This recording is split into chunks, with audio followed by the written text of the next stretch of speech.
Well, well, it snowed again last night. Just headed out to let the ducks out for the morning, and I thought I'd run out quick and show you just what I was talking about in one of my comments on a previous video. Somebody was asking about updates on the tie cord yard. I think it was Heritage Hounds. Shout out to you. And basically, we've been getting a lot of snow this month, and the first amount of snow that came in, it was accompanied by like 30-mile-an-hour winds. So building the tie cord yard has come to a complete standstill until warmer weather happens. Looks like the squirrels and rabbits are out and about, and this is why. I'm building my yard in what is a shelter belt, and the purpose of a shelter belt is to catch snow. And because of this, I'm going to have to plant small, dense shrubs on the very northern end of the fence line now, because as you can see, it's all drifted in here. These fence posts are 4 foot tall, and as you can see, I'm not even getting to the bottom of the snow here. It's got a nice crust in multiple layers. So yeah, it's too much snow to try and move, just to make minimal progress, and then have it snow and blow again. I did get this section of chain link up on the north line like a day or two before the first bad storm, and you can see how much it is buried. That's 4 foot chain link, and I would say that's maybe a foot and a half that's still sticking out of the snow right there. And I can guarantee you, if we come down this way, if it sounds like I'm cold, I am. It's about 9 o'clock in the morning, and it's 0 degrees out with a projected daytime high of 5. And this whole winter, it's been like this. We've been there's been days I've gotten in a truck to go to work at 5:45 in the morning, and it is negative 22. All right, with a daytime high of negative 8. So, needless to say, I'm glad I've got the bloodline of game chickens that I have, because they are originating way back from New Jersey, and then from there they stayed in upstate New York, and then from there they went to Wisconsin, and then they came to me. So cold weather is nothing new to them. In my throwback video, yeah, look at that. And part of the reason this is drifted shut is because I got all this branches in here from when I was cutting this tree. But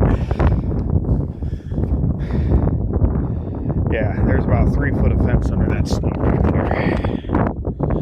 Like I was saying, in that throwback video, somebody asked me, oh, there goes my leg,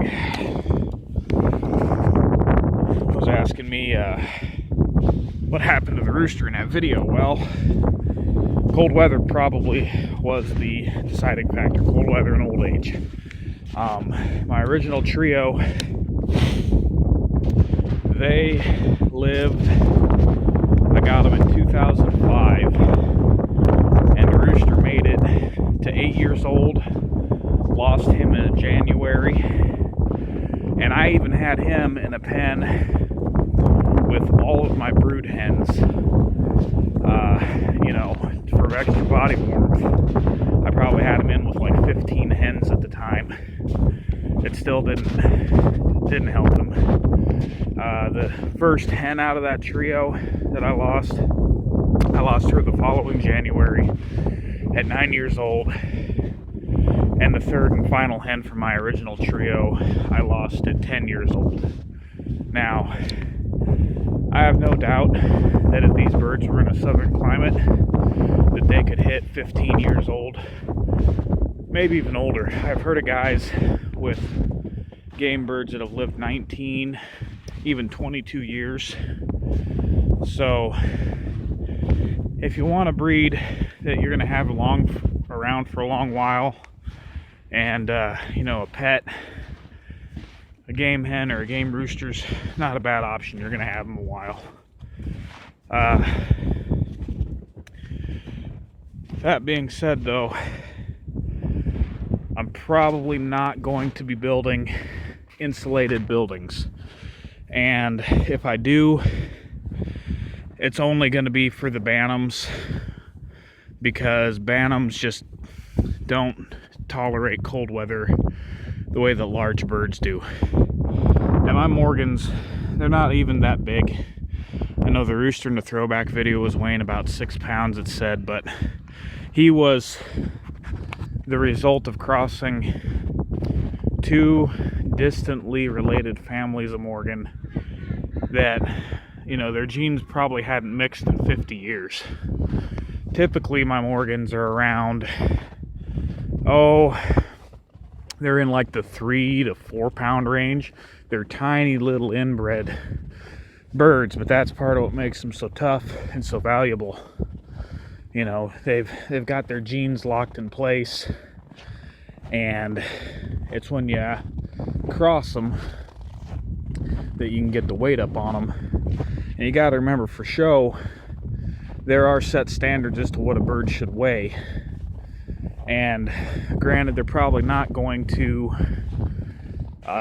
break a scale out at every show, but if you're showing, you better pay attention to it, because if you got your bird up against a bird that's matched evenly in every other aspect, the judge might break out the scale, and if your bird's too far off weight, you might even get disqualified. But I tell you what, any of you down south that want some of this snow for decorative purposes, I'd gladly let you come and haul all of it that you want. The only thing I'll say else about the snow before wrapping this video up is, man, I wish I had a snowmobile. This would be a real fun winter to be riding around on one. But see, the way the weather's changing these days, it's just not worth buying one. My dad and his brothers had a dealership back in, I think, the 70s or 80s. And it did good for the first couple of years, and then they had several years where there was almost no snow. By the way, that's about as high in the sky as the sun gets this time of year, and it's usually covered over by clouds like that.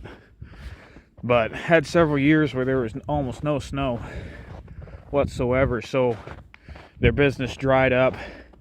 Ended up with several buildings on the farm that were full of sleds that customers never came and picked up. So, you might buy one and get to use it a year, get to use it 2 years, 3 years, whatever. But chances are it's going to sit and collect dust more than you're going to use it. So, hope they like the I can't even talk, it's so damn cold. Hope you like the update. I'm going to let these ducks out and get back in the house.